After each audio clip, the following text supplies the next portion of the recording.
So, trivia time. I did not know this until I started writing the review, but apparently this movie is a remake of an older movie called Ambulance. And no, I'm not talking about the one with James Earl Jones and the serial killer with the death ambulance, although that would be a nice remake to see. A24, Jordan Peele, someone big name in horror get on that.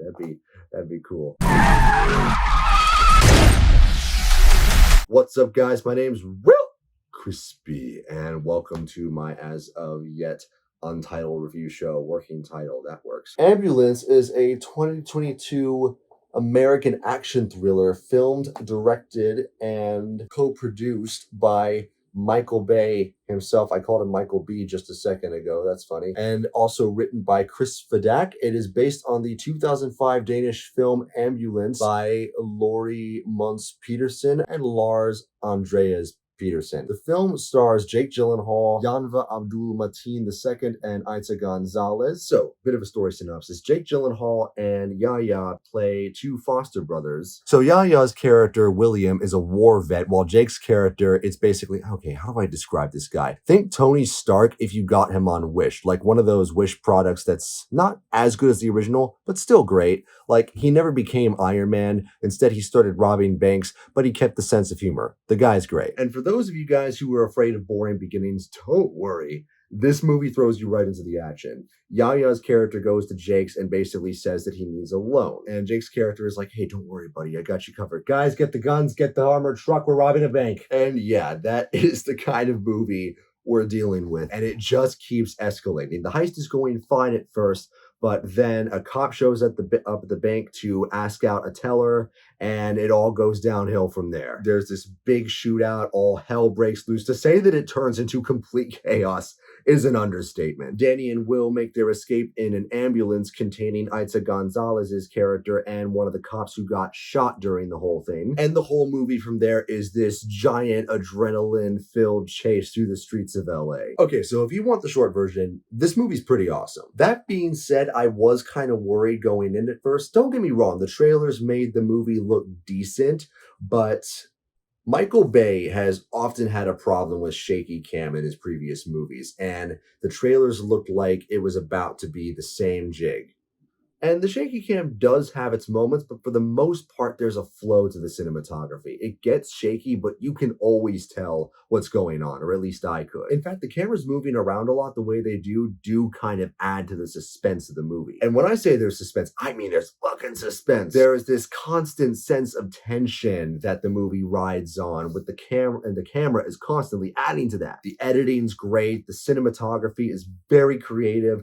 Michael Bay is clearly having the time of his life with this movie. I can imagine whoever greenlit this movie probably just pitched it to Michael Bay rather than the other way around. They were probably just like, hey, Michael Bay, good news. You get to do whatever you want now. Here's complete creative freedom. Here's an R rating. Oh, by the way, here's some speed. Have fun. The guy is just going all out. He is doing whatever the hell he wants, and it's amazing. He goes crazy with the drone shots. You have them like going up and down the sides of buildings. This police car, right, goes flying up and off a ramp. The camera goes under the car as it's flying, and then right over these two other cop cars following it. It's great. And the tension of this movie is really what makes it special, because you never really know what's going to happen. And a big part of the reason for that is Jake Gyllenhaal's character and just how unpredictable the guy is. He can be cool and funny 1 second, and then the next millisecond later, he just turns into this deranged psychopath. Performance-wise, Jake Gyllenhaal probably is the highlight here. He's amazing in this movie. In fact, the whole cast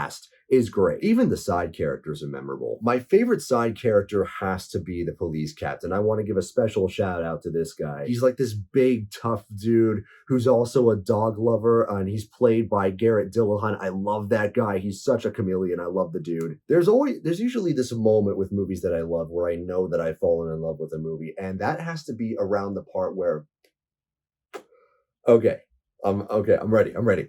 Eiza González's character is a paramedic, right? She doesn't know much about surgery, but she has to perform surgery on a character, and she basically calls in these surgeons via FaceTime. The guys are directing her through the surgery via FaceTime. Oh my God, I love this movie. And I knew I loved this movie when I saw that scene. Like, They are directing a surgery via FaceTime. I am not fucking kidding you. Okay, so I'm not going to deny this. Michael Bay has undeniably made some really bad movies. Armageddon, that was him. Transformers Revenge of the Fallen is still one of the worst movies I have ever seen.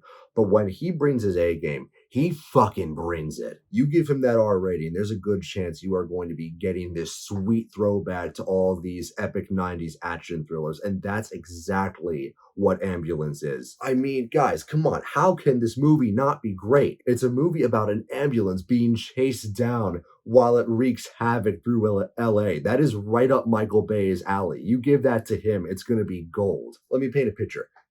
Think of the movie Speed on Speed. There you go. Now, I want to make one thing clear. Ambulance is by no means a perfect movie. It is a Michael Bay movie, after all. So if you watch this, you are going to have to deal with some juvenile shit every now and then.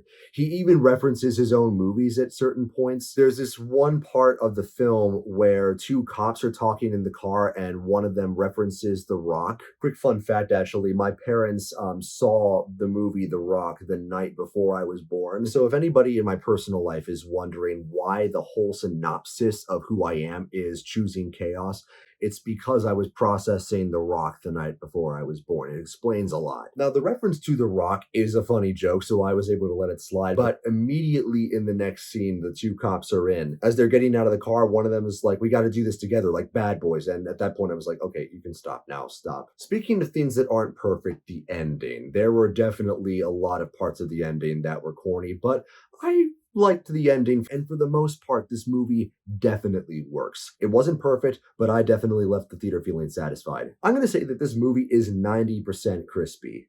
It's a good treat. Go out and treat yourself. You see me enjoying that treat? That could be you. Full satisfaction guaranteed, baby. 90% crispy. The characters, great. The editing, great. The non-stop energy, awesome. It's a great time. It's easily Michael Bay's best movie in a long time. And it's just pure chaotic popcorn action flick perfection. It is the kind of movie that we need every once in a while. Hope you guys enjoyed this review. If you did, please make sure to like, share, subscribe. Come join the Crispy Kingdom. We are all royals here. If you like this video, feel free to check out my gaming channel. If you have any other projects you want me to review at all, drop it in the comments down below. I'm going to be reviewing Sonic 2 soon, along with Resident Evil Village and Elden Ring whenever I finally get that game done. If you're ever in the mood to ascend, I do stream on Twitch. Feel free to pop on by. And that's it. The Crisp is spoken. Have a great night.